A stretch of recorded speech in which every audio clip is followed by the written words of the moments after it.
नमस्कार दोस्तों, मैं एक्स सर्विसमैन आशीष राठौर। दोस्तों, जैसा आप सभी को पता है कि एसएससी सीजीएल 2022 की ऑनलाइन पोस्ट प्रेफरेंस का टैब ओपन हो चुका है। एसएससी सीजीएल की वेबसाइट में लॉगिन करने के बाद आप पोस्ट प्रेफरेंस फिल कर सकते हैं। बहुत सारे एक्स सर्विसमैन भाइयों की क्वेरी थी कि किस तरह से फिल करना है, कौन सी पोस्ट को पहले रखना है, कौन सी पोस्ट को बाद में रखना है। इसके रिगार्डिंग मैं एक छोटा सा वीडियो लेके आया हूँ। होपफुली आपके लिए हेल्पफुल रहेगा। तो चलिए आगे देखते हैं। इस वीडियो में हम बात करेंगे पोस्ट प्रेफरेंस भरने के लिए कुछ इंपॉर्टेंट पॉइंट्स जो आप सभी को ध्यान देने चाहिए ताकि कोई मिस्टेक ना हो जाए, क्योंकि बहुत इंपॉर्टेंट चीज़ है। पोस्ट प्रेफरेंस पे काफ़ी कुछ डिपेंड करता है। इसी पे आपको कौन सी पोस्ट मिलेगी, कौन सा स्टेट आपको होम स्टेट मिल सकता है, काफ़ी चीज़ें डिपेंड करती हैं। तो बहुत ध्यानपूर्वक भरने की ज़रूरत है। मैं आपको इसमें कुछ पॉइंट्स बताऊँगा। देखिए, आपकी क्या प्रायोरिटी होनी चाहिए, होम स्टेट या फिर हायर पोस्ट किसी भी स्टेट में चलेगी, ये पूरा आपके ऊपर डिपेंड है। कुछ लोग होते हैं जिनको होम स्टेट चाहिए होता है और कुछ लोग सोचते हैं कि लेवल 5 या उससे ऊपर की जॉब मिल जाए और कहीं भी चलेगी, किसी भी स्टेट में जॉब करके वो खुश हैं। तो इस वीडियो में आगे आपको बताऊंगा कि कौन कौन सी पोस्ट हैं, कितने मार्क्स पे आपको कौन सी पोस्ट फिल करनी चाहिए जिससे आपको सूटेबल पोस्ट अलॉट हो जाए। इस वीडियो में आगे जानेंगे सीपीटी पोस्ट कौन कौन सी हैं और उनका लाइकली कट ऑफ क्या हो सकता है। सिमिलरली डीईएसटी पोस्ट कौन सी हैं और उनका कट ऑफ कितना जा सकता है। इससे आपको हेल्प मिलेगी अपने पोस्ट प्रेफरेंस भरने में, ताकि आप सही पोस्ट अपने हिसाब से चूज़ कर सकें। सारी पोस्ट के बारे में जानेंगे कि कितने मार्क्स पे कौन सी पोस्ट को हम प्रेफरेंस नंबर 1 पे रखें, कौन सी पोस्ट को 2 नंबर पे रखें, कौन सी पोस्ट को 3 नंबर पे रखें, जिससे ज़्यादा से ज़्यादा चांसेस आपके होम पोस्टिंग के रहें। उसके बाद अगर मार्क्स कम हैं तो कौन सी पोस्ट बेहतर है जिसको आप पोस्ट प्रेफरेंस में पहले रखने से आपको अलॉट होने के चांसेस ज़्यादा हैं, इस बारे में बातचीत करेंगे। इसके बाद पीएएसए की कट ऑफ पे क्या असर पड़ेगा, जो सीएचएसएल 2021 का कल फाइनल रिजल्ट आया है, इसके बाद क्या असर पड़ने वाला है। अगर कुछ एक्स सर्विसमैन जिन्होंने ऑलरेडी सीएचएसएल 2021 से पीए को क्लियर किया हुआ है, अगर वो पोस्ट प्रेफरेंस में अपनी पीए को ऑप्ट ना करें सीजीएल में, तो उससे कुछ एक्स सर्विसमैन भाइयों को पीए की पोस्ट अलॉट होने में हेल्प रहेगी। हम इस वीडियो में आगे जानेंगे। तो चलिए आगे बढ़ते हैं। सबसे पहले देखेंगे इंपॉर्टेंट पॉइंट क्या क्या है। एक तो 1 मई 2023 तक आपने पोस्ट प्रेफरेंस फिल करनी है। अगर कोई एक्स सर्विसमैन छूट जाता है तो उसको दोबारा कोई एसएससी कोई मौका नहीं देने वाला है पोस्ट प्रेफरेंस भरने के लिए। तो उससे पहले अगर आप एक बार पोस्ट प्रेफरेंस भर देते हैं और उसमें कुछ लगता है आपको चेंज करना है, तो वो भी आप कितने बार भी चेंज कर सकते हैं। 1 मई 2023 से पहले आप कई कितने बार भी पोस्ट प्रेफरेंस अपनी चेंज कर सकते हैं और जो लास्ट सबमिटेड पोस्ट प्रेफरेंस होगी वही एसएससी की तरफ से फाइनल प्रेफरेंस मानी जाएगी। हाँ, एक बात ध्यान रखिएगा, जो भी आप पोस्ट प्रेफरेंस फिल करते हैं उसका प्रिंट आउट ज़रूर ले लें, ताकि कई बार ऐसा होगा कि अगर आपने एक बार भरी और उसको रिवाइज़ किया और आप प्रिंट आउट लेना भूल गए तो बाद में ये एम्बिग्यूटी हो जाएगी। आप समझने में कई बार मिस्टेक करेंगे कि मैंने कौन सी पोस्ट प्रेफरेंस भरी थी, कौन सी नहीं भरी थी। इसलिए फाइनल जब सबमिट करें उसके बाद पोस्ट प्रेफरेंस का जो भी आपने फिल किया है उसका प्रिंट आउट ले लें। इसके बाद मैं आपको बता दूं कि टीयर 2 का रिज़ल्ट अब नहीं आने वाला है। जैसा कि नोटिफिकेशन अभी एक बीच में आया था, नोटिस आया था एसएससी की तरफ से, उसमें भी क्लियरली मेंशन था कि फाइनल मेरिट लिस्ट निकलेगी। पोस्ट प्रेफरेंस के बाद में फाइनल मेरिट लिस्ट निकलेगी, उसी में आपको टीयर 2 के मार्क्स पता लगेंगे, नॉर्मलाइज्ड मार्क, उसी में आपको सीपीटी और डीएसटी की कट ऑफ पता लगेगी। तो इस उम्मीद में ना बैठें कि 1-2 दिन में कहीं टीयर 2 का रिज़ल्ट आने वाला है, उसके बाद हम पोस्ट प्रेफरेंस भरेंगे और लास्ट टाइम पे जाके कहीं अगर साइट हैंग हो गई तो पोस्ट प्रेफरेंस भरने में बहुत प्रॉब्लम होगी। लास्टली मैं आपको बता दूं कि पोस्ट प्रेफरेंस किस तरह से भरनी है। एक वीडियो मैंने पहले भी बनाया था, उसमें आपको बताया हुआ है, लेकिन पोस्ट प्रेफरेंस के जो बॉक्सेज हैं इसमें horizontally left to right fill करने हैं।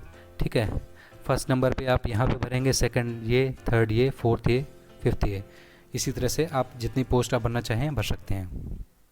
चलिए आगे बढ़ते हैं कि पोस्ट प्रेफरेंस भरते टाइम एक एक्स सर्विसमैन के लिए क्या प्रायोरिटी होनी चाहिए, होम स्टेट या फिर कोई भी हायर पोस्ट आपको कहीं भी। देखिए, कुछ लोग होते हैं जिनको होम स्टेट चाहिए होता है, उनको कम पेमेंट भी चलेगी। अगर पेमेंट उसमें कम है, लेवल 3 की, लेवल 4 की है तो भी चलेगा। और सोशल रेपुटेशन सारी पोस्ट में लगभग होता ही है। ठीक है, तो कुछ लोग होते हैं जिनको होम स्टेट मस्ट चाहिए, भले उनके कम मार्क्स हैं या ज़्यादा मार्क्स हैं, फिर भी उनको होम स्टेट चाहिए होता है। दूसरा है लोग दूसरे तरीके के जो लोग हैं लेवल 5 या उससे अबव की जॉब ही चाहिए उनको, वो उसमें कंप्रोमाइज़ नहीं करना चाहते हैं, चाहे उनको कहीं भी भेज दिया जाए इंडिया में, लेकिन अच्छी पेमेंट चाहिए। तीसरे वो हैं जिनके बहुत अच्छे मार्क्स हैं, उनको होम स्टे भी मिल सकता है या हायर पोस्ट भी मिल सकती है, तो उसके वो लोग बहुत कम हैं। इसलिए हम उनके बारे में बात ना करके हम जो मैक्सिमम कैटेगरी के लोग हैं इन 2 कैटेगरी में फॉल करते हैं उनके बारे में हम बात करेंगे, ठीक है। तो इसलिए आपको जो है आप अपनी प्रायोरिटी को जो है डिसाइड करना है और उसी हिसाब से अपनी पोस्ट प्रेफरेंस सेट करनी है, जो कि हम आगे अभी इस वीडियो में आगे जानने वाले हैं कि कैसे आपने पोस्ट प्रेफरेंस देनी है। आगे बढ़ते हैं, बात करते हैं सीपीटी पोस्ट की और कट ऑफ की। सबसे पहले देखेंगे सीपीटी पोस्ट कौन कौन सी हैं। पहली है assistant in ministry of mines और दूसरी है पोस्टल असिस्टेंट और सॉर्टिंग असिस्टेंट। जैसा कि नोटिफिकेशन में भी था और 2 दिन पहले CGSSC की तरफ से एक नोटिस निकाला गया था, उसमें क्लियरली मेंशन किया गया है कि ये पोस्ट हैं जिनमें सीपीटी का कट ऑफ हायर रहने वाला है बाकी पोस्ट के हिसाब से। आप देख सकते हैं assistant in the ministry of mines and postal assistant, sorting assistant. Higher qualifying standard will be set in comparison to other post. तो अब ये हायर क्वालिफाइंग स्टैंडर्ड क्या होने वाला है, ये सबके मन में डाउट है। देखिए 12 नंबर लाना तो कंप्यूटर में मैंडेटरी है सबके लिए, तो जैसा कि अनरिजर्व कैटेगरी के लिए 18 नंबर लाना है, तो एक अनुमान के हिसाब से इतना मान सकते हैं कि अगर किसी के 15 नंबर से ज़्यादा हैं, 15-15 प्लस हैं, तो वो लगभग सेफ जोन में है। सीपीटी कट ऑफ जो एक्स सर्विसमैन की अगर देखी जाए तो 15 के आसपास ही रहने वाली, 15 या 16 मैक्सिमम, क्योंकि अगर इससे ज़्यादा कट ऑफ रख देंगे तो बहुत सारी पोस्ट हैं पीएसए की, लगभग 1900 समथिंग वैकेंसीज़ हैं जो कि खाली चली जाएंगी। इसलिए कट ऑफ एसएससी उसी हिसाब से डिसाइड करेगा कि मैक्सिमम वैकेंसी वो फिल कर सके। तो 15 या उससे ज़्यादा जिसके भी नंबर हैं वो अपने आप को सेफ जोन में माने, क्योंकि अभी नॉर्मलाइजेशन भी होना बाकी है, नॉर्मलाइज्ड मार्क्स आया नहीं है, तो जिनके 13 या 14 मार्क्स भी हैं वो भी अपने आप को सेफ जोन में मान सकते हैं और पीएसए को वो ऑप्ट कर सकते हैं। चलिए आगे देखते हैं सेम डीएसटी पोस्ट कौन सी हैं और उसका कट ऑफ क्या रहने वाला है। डीएसटी पोस्ट एक तो TA in CBDT and TA in CBIC, 2 post ये हैं, और तीसरी है UDC in central bureau of narcotics. ये 3 पोस्ट हैं जिसमें डीएसटी का कट ऑफ निकाला जाएगा। जैसा कि इनके नोटिफिकेशन हमने देखा था, इस पैरा में क्लियरली मेंशन है कि जो भी ये पोस्ट हैं इनका हायर क्वालिफाइंग स्टैंडर्ड सेट किया जाएगा। पिछले ट्रेंड्स के हिसाब से अगर हम देखें, ये देखिए CGL 2021 का जो रिजल्ट है टाइपिंग का, उसमें एक्स सर्विसमैन का 7% cut off percentage of mistakes निकाला गया था टाइपिंग में DEST में। तो उस हिसाब से देखा जाए तो अगर 1860 की स्ट्रोक्स किसी के सही हैं तो वो DST क्लियर कर रहा है। तो अगर किसी की टाइपिंग 1860 से ऊपर है तो वो अपने आप को सेफ जोन में मान सकता है, बशर्ते उसका जो एरर परसेंटेज है वो कम होना चाहिए। हाँ, 1900 प्लस वाले लगभग ये मान सकते हैं कि हाँ क्लियर कर सकते हैं, क्योंकि 7% है, तो अगर 1900 प्लस होगा तभी बहुत चांसेस हैं कि वो 1860 से ज़्यादा की स्ट्रोक उसके सही होंगे। तो इस तरह से हमने देखा DST पोस्ट और उसकी कट ऑफ क्या रहने वाली है। आगे देखते हैं order of preference. Home posting और चॉइस पोस्टिंग के लिए क्या देना चाहिए आपको। चलिए सबसे पहले बात करते हैं, अगर जिस बंदे के 280 प्लस मार्क्स हैं, 280 प्लस, तो उसका श्योर है कि इनकम टैक्स इंस्पेक्टर में उसको चॉइस का रीज़न मिल जाएगा। देखिए 36 वैकेंसीज़ हैं, बीच में एक RTI रिप्लाई दिया हुआ था कि उसमें बढ़ के 43 वैकेंसीज़ हो गई हैं, बट दोबारा भी जब फाइनल वैकेंसीज़ SSC ने रिलीज़ की हैं उसमें 36 ही वैकेंसीज़ इनकम टैक्स इंस्पेक्टर की हैं। तो देखिए मैंने कट ऑफ का एक सेपरेट वीडियो बनाया था, आप वहाँ से देख सकते हैं कि लगभग कितनी कट ऑफ रहने वाली है। लेकिन अगर होम पोस्टिंग और चॉइस पोस्टिंग चाहिए किसी को, तो इनकम टैक्स इंस्पेक्टर के लिए अगर 280 प्लस किसी के मार्क्स हैं तो उसको चॉइस का रीज़न मिलने की बहुत बहुत संभावना है। इसलिए अपनी पोस्ट प्रेफरेंस में वो 1 नंबर पे इनकम टैक्स इंस्पेक्टर को भर सकता है। उसके बाद हम देखेंगे ऑडिटर कैग, अकाउंटेंट कैग, ठीक है। उसके बाद assistant in ministry of mines, ये 3, ये assistant in ministry of mines की भी 5 वैकेंसीज़ फाइनल वैकेंसी जो अभी SSC ने रिलीज़ की है उसमें भी शो हो रही है। इनको 2, 3, 4 नंबर पे अपने हिसाब से वो भर सकते हैं, सबकी अपनी अलग अलग प्रायोरिटी है। लेकिन मैं एक मोटा मोटा मार्क्स के बेसिस पे बता रहा हूँ कि अगर किसी के 280 प्लस हैं उसके बहुत चांसेस हैं कि इनकम टैक्स इंस्पेक्टर में उसको अपना चॉइस का रीज़न मिल जाए। इसके बाद देखेंगे 5, 6, 7 नंबर पे क्या क्या भर सकते हैं। ऑडिटर CGDA, अकाउंटेंट CGA, ठीक है, और TACBDT।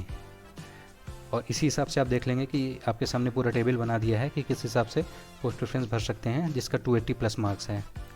तो उसको बहुत चांसेस हैं कि इनकम टैक्स इंस्पेक्टर में उसको चॉइस का रीज़न मिल जाएगा। सेम अगर बात करें 250 प्लस, अगर 250 से लेके और 279 80 तक अगर किसी के मार्क्स हैं या इससे ज़्यादा हैं और वो ऑडिटर कैग में अपना होम स्टेट चाहता है, क्योंकि होम ऑडिटर कैग के जो ऑफिसेज हैं वो बेसिकली कैपिटल सिटीज़ में होते हैं। जैसे उत्तर प्रदेश का एक तो लखनऊ में ऑफिस है, छोटा ऑफिस है, एक प्रयागराज में ऑफिस है, लेकिन मैक्सिमम जो कैपिटल सिटीज़ हैं वहाँ वहीं पे कैग का ऑफिस होता है। तो अगर किसी के 250 प्लस मार्क्स हैं और वो चाहता है अपने स्टेट में ही कैग में ऑडिटर की जॉब करना, तो वो इसको फर्स्ट नंबर पे फिल कर सकता है। करने को इनकम टैक्स इंस्पेक्टर भी वो फर्स्ट नंबर पे फिल कर सकता है और उसको मिल भी जाएगा, लेकिन ये बहुत मिल भी सकता है, लेकिन ये बहुत चांसेस हो जाएंगे कि उसको फिर चॉइस की पोस्टिंग चॉइस का रीज़न ना मिले। लेकिन अगर उसको पक्का अपने स्टेट में ही ऑडिटर कैग में आना है, तो वो अगर फर्स्ट नंबर पे ऑडिटर कैग को फिल करता है, 250 प्लस उसके मार्क्स हैं, तो उसको बहुत संभावना है कि उसको अपना स्टेट मिल जाएगा। तो इस तरह से बाकी आप अपने हिसाब से फिल कर सकते हैं। यहाँ पर मैं बता रहा हूँ सिर्फ एक पोस्ट बताऊँगा जिसमें आपको पूरे चांसेस हैं कि आपको होम स्टेट वो मिल जाए। सेम 240 प्लस हैं अगर किसी के और वो अकाउंटेंट कैग में जाना चाहता है, कैग में अकाउंटेंट डिपार्टमेंट।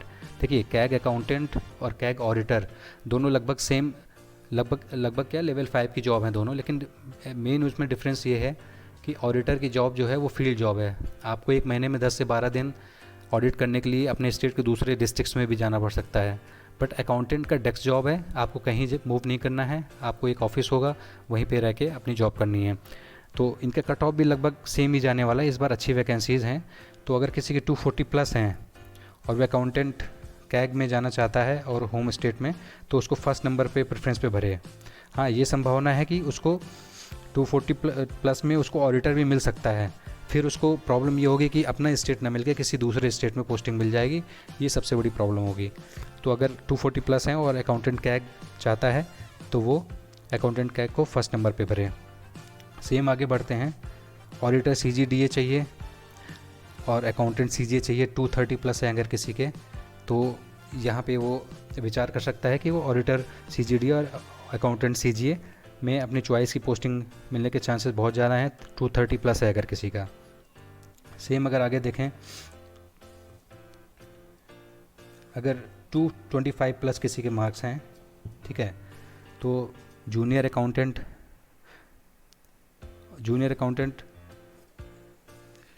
टेलीकम्युनिकेशन और पोस्टल डिपार्टमेंट में ये चांसेस हैं कि आपके इस मार्क्स में आपको होम पोस्टिंग मिलने के चांसेस हैं या चॉइस की पोस्टिंग मिलने के बहुत चांसेस हैं। सेम अगर TACBDT की बात करें, अगर 220 प्लस मार्क्स हैं, अच्छी वैकेंसीज़ हैं, लगभग 300 वैकेंसीज़ हैं सारे रीजन्स में मिला के, तो 220 प्लस अगर किसी के मार्क्स हैं, कट ऑफ इसकी सेपरेट जाएगी, मैंने उसका एक वीडियो बनाया हुआ है, कट ऑफ कम जाएगी। लेकिन अगर किसी को होम रीजन चाहिए, अपनी चॉइस की पोस्टिंग चाहिए, तो 220 प्लस उसके मार्क्स होने चाहिए। सेम TACBIC में 200 प्लस मार्क्स होने चाहिए, तब उसको बहुत चांसेस हैं कि उसको उस चॉइस की स्टेट मिल जाएगी।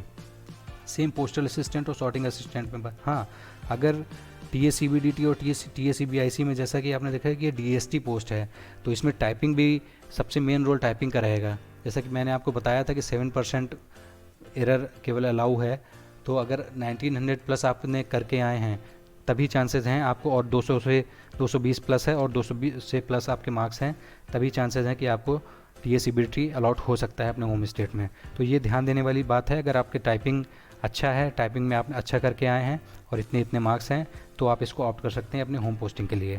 सेम PASA में अगर हम बात करें, कट ऑफ काफ़ी कम जाने वाली है, 160 से भी कम जाएगी। लेकिन अगर 160 प्लस हैं और CPT उसका क्लियर हो रखा है, तो बहुत चांसेस हैं कि उसको अपना होम स्टेट मिल जाए। तो और बाकी जो पोस्ट हैं जैसे UDCs है, इसमें कुछ क्लियर नहीं होता है कि इसके ऑफिसेज़ कहाँ पे हैं, कहाँ पे आपकी पोस्टिंग होगी। तो इसकी कट ऑफ का तो मैंने वीडियो बनाया हुआ, बट यहाँ पे मैं अभी मेंशन नहीं कर रहा हूँ कि कितने मार्क्स पे आपको अपनी चॉइस की पोस्टिंग मिल जाएगी, क्योंकि ऐसा कुछ अभी क्लियरली मेंशन कहीं पे भी नहीं है। तो ये हम जो भी बताए हैं मैंने ऊपर, आप इसके हिसाब से अपनी पोस्ट प्रेफरेंस भर सकते हैं, इससे काफ़ी हेल्प मिलेगा। चलिए आगे देखते हैं PASA के कट ऑफ पे क्या असर पड़ने वाला है, जो CHSL 2021 का रिजल्ट कल आया हुआ है। देखिए CHSL 2021 में पोस्टल असिस्टेंट की एक्स सर्विसमैन की 305 वैकेंसीज़ थी, ठीक है। 305 की 305 वैकेंसीज़ फिल हुई हैं और 140 नंबर कट ऑफ अप्रॉक्स गई थी। तो लगभग 305 जो ये बंदे हैं जिन्होंने क्लियर किया हुआ है CHSL 2021 का एग्ज़ाम और उनको पोस्टल असिस्टेंट अलॉट हो गया है। इसमें से ज़्यादातर लगभग 90% बंदे तो CGL 2022 में होंगे ही जिन्होंने अच्छे मार्क्स लाए होंगे और वो दोबारा PSA ऑप्ट करने जा रहे होंगे। तो मेरा उनसे रिक्वेस्ट है कि वो अपने प्रेफरेंस में PSA को ऑप्ट ना करें। उससे होगा क्या, क्योंकि देखिए ऑलरेडी इनको जॉब तो मिल चुकी है, ठीक है, और यहाँ पे भी अगर वो सेम चीज़ करेंगे तो सेम जॉब उनको मिलेगी। तो ज्वाइन तो सिर्फ एक ही कर पाएंगे, या तो वो 2021 का CHSL ज्वाइन करेंगे या 2022 का CGL ज्वाइन करेंगे। तो अगर 2022 के CGL में वो ऑप्ट करते हैं तो जो एलिजिबल कैंडिडेट्स हैं, जो 300 लगभग 305 दूसरे एक्स सर्विसमैन हैं जिनको इनकी जगह जॉब मिल सकती थी, वो कहीं ना कहीं जॉब लेने से वंचित रह जाएंगे। इसलिए उन सभी एक्स सर्विसमैन से मेरा रिक्वेस्ट है जिन्होंने ऑलरेडी CHSL 2021 में पोस्टल असिस्टेंट की जॉब ले ली है, उनको बहुत बहुत पहले तो बधाई। और वो पोस्ट प्रेफरेंस में अपने PSA को एटलीस्ट ना दें, उससे ऊपर वाली सारी पोस्ट को जो है फिल कर सकते हैं, है ना, जिससे बाकी एक्स सर्विसमैन को भी हेल्पफुल रहेगा। तो दोस्तों ये छोटा सा वीडियो था आप सभी के लिए, इन्फॉर्मेशन के लिए। होपफुली आप सभी को जानकारी अच्छी लगी होगी। इसी तरह के और वीडियोज़ पाने के लिए एक्स सर्विसमैन के रिगार्डिंग चैनल को सब्सक्राइब कर सकते हैं और बेल आइकन प्रेस कर सकते हैं, ताकि मैं जब भी वीडियो अपलोड करूं आप लोग को उसी टाइम पे पता लग जाए। Thank you so much for watching my video. जय हिंद।